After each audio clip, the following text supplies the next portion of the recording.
A smart lab that shows how technology and innovation can help more of us live independently. Joining us from Adapt Community Network is Chief Program Officer Matt Parascondo. Hi, Matt. Hi, thank you for having me. Looking forward to discussing this really exciting initiative at Adapt.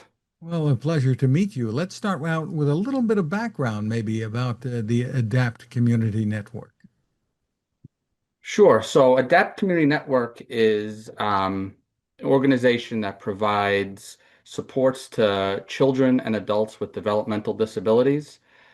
We were founded in 1946 by parents looking to support their children um, throughout New York City. We provide direct services to children and adults who have developmental disabilities throughout the five boroughs of New York City. And through our affiliates, we also reach into the Hudson Valley region of New York State. We support over 1,000 people in our day habilitation programs, over 900 people in our residential programs throughout our affiliates, both ADAPT and our affiliates. And that ranges from 24-hour care in the home to people that live completely on their own with intermediate checks from staff. Uh, we also support children through our preschool programs. In New York City, we're actually the largest preschool provider in New York State with 1,200 children ages 3 to 5 in our preschool program. Um, so that's just a little bit about ADAPT. We recently celebrated our 75th anniversary a few years ago and looking forward to 80 and more. That's just amazing. And of course, some of the work that you're doing is relevant to people really all over. So tell us about something called the Smart Lab. So Adapt for a long time has been on the forefront of using innovation. The mission of Adapt is empowering people with disabilities through innovation, one person at a time, and using innovation and technology it's always been on the forefront of our mind. And how can we support somebody? How could we help them achieve what they want to achieve in life, achieve goals in life, live independently, and do things for themselves? So we actually have a program called TechWorks Share and Trade that is demonstrates hands-on trials with devices through expert guidance, has loan programs that people could come and try out a piece of technology, both low tech and high tech, and see if it works for them. A couple of years ago, we thought, how do we expand this thinking? And like I said before, we operate residential programs throughout New York City, and we're always trying to get technology in those homes to help people live more independently and do things that they want to do. And the idea of building out a smart home lab that people could actually come in and test out smart home high technology, where they could see how would this benefit me. So we're not just, I think a lot of the times with technology, and I'm guilty of this in my personal life, is certain things are really cool to try out and they look good. You see a commercial, you're in a store and I'm like, I want that, and then I'm scrambling my head on how to use it, right? So a lot of times we fall into that, and we said, how can we make it easier for people and their families to get their hands and their eyes on all these great things that are out there that could help support them? How can we get that in the actual hands of people where they could fully test it out? So we have a space, one of our locations located in the Bronx, the borough of the Bronx in New York City, that is a fully functional replica of a home environment.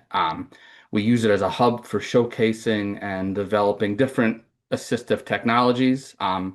We are going to open it to the public as well as the people that live with ADAPT or that are affiliated with ADAPT. So it's open to anybody, and offering guided tours and employment opportunities for people to come and check it out. It's designed specifically to match people with technologies that meet their unique need. And one of the cool things that have come out of this is we've developed some partnerships with different technology companies, both locally in New York and throughout the country.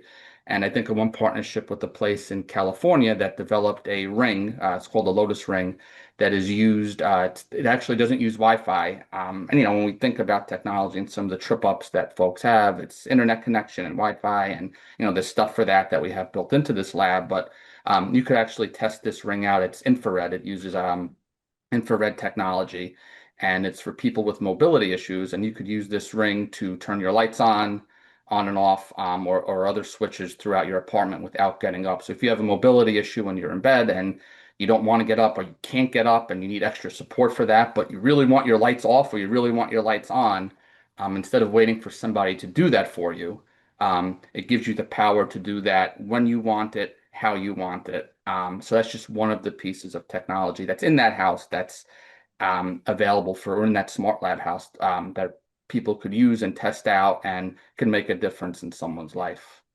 Well, the Lotus Ring is a great example, of course, but are there some other technologies that are being utilized that you're finding interesting? Yeah, I mean, we have some, it may seem basic, but we use a lot of voice activation through, obviously like Google and Amazon, for folks to be able to use things like the kitchen faucet. So a lot of the people that we support may have, and may have trouble turning a faucet on or off. They may not be able to reach it. They may be in a wheelchair. And if their home environment isn't accessible, we have the kitchen that we have set up is actually fully modified and accessible for people to use in wheelchairs if needed. But we also use voice technology for people to be able to turn the faucet on and off. And you could give, voice commands, give me 2 cups of water, 3 cups of water, whatever. Also, with the voice command technology, we have smart locks where people can view the front door. They're able to view who is at their front door through a screen, and then be able to open or lock the door, or open the door if someone's at the door without having to get up, or if they can't get up or waiting for somebody to get their door. It gives them that freedom and independence. So having people be able to test that out, test that type of technology out, and linking them with how to install that in their own homes has really been something that we've seen some fruit from.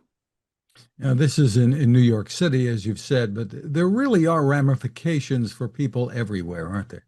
Absolutely. I mean, and I think a lot of times it's almost like a door being unlocked, right? And not to, to continue the pun, but it's almost like a door being unlocked, and it's for people throughout, not just New York City or New York State, but really throughout the world.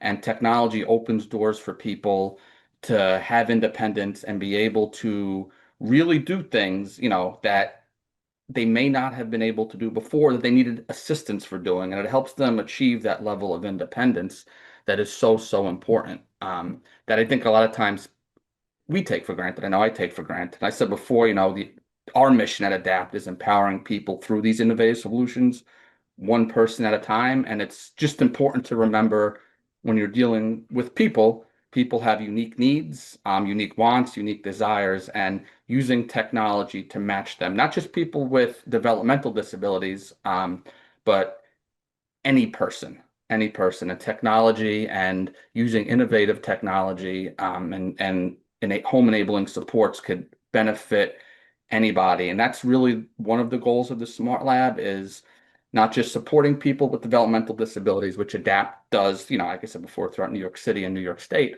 but opening those doors for any person who can benefit from technology, whether it be seniors, helping seniors age in place, veterans that may need technology to help them in their home and navigate their home environment better. And our goal for the Smart Lab is to be something. The Smart Lab home is to be something that benefits everybody. Obviously in our area, but hopefully to be a model to be used throughout. Because, like you said before, anybody could benefit from technology. And there are really exciting new innovations all of the time. Neuralink, so many It, companies. The self-driving vehicles, I suppose, providing the ability to get around better, perhaps coming to more and more people. Absolutely. I mean, and I think that's one of the things, is never being in that box. And I know for me, I may be limited with what my knowledge of technology may be. And that's where it's important to lean on, a lot of the things that are out there, and companies, technology companies, or people that are experts in the field, how could we use technology to better support people, to have better outcomes, whether it be, like I said before, independence. We've seen some really good health outcomes for people. We partner with, and this is also available in the Smart Lab, telehealth technology through a company called Station MD. And it's basically a virtual urgent care in your home. And what's cool about them is they specialize with people with IDD, with intellectual and developmental disabilities. So the people we support are getting timely, high quality care by specialized physicians without having to go to an urgent care, and sit in an urgent care or a hospital and being treated. And it's just one way where technology, something as simple as a tablet, an internet connection, and there's some other stuff that comes in their package that you can monitor vitals and all that, but has really improved people's lives and really given people in both independence and positive health outcomes. And again, that was a partnership that just started actually through a grant that we had gotten, and we decided to expand it to impact more people. Well, for more info, Matt, where can everybody go? So they could our website, www.adaptcommunitynetwork.org, and that will show you all the supports and services that we offer. There's a technology section on our website that talks about all the different technologies and the different technology platforms that we offer. Our supports and services will tell you all about the different types of services that we offer throughout New York City and up throughout New York State. And if there's any questions based off of the website, they could reach out to Project Connect, and our Project Connect department, and that's Project Connect at adaptcommunitynetwork.org.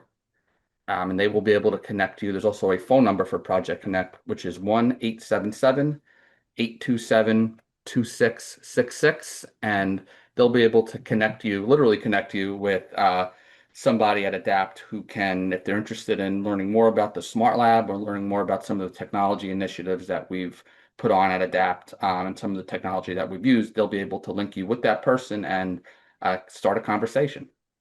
Well, Matt Parascondo, congratulations on the work that you and the team there are doing. And thanks for spending time with us. I appreciate it. Thank you so much for having me on and having a discussion like this. This is great. And I could talk about it all day, but I won't. But I really appreciate your time.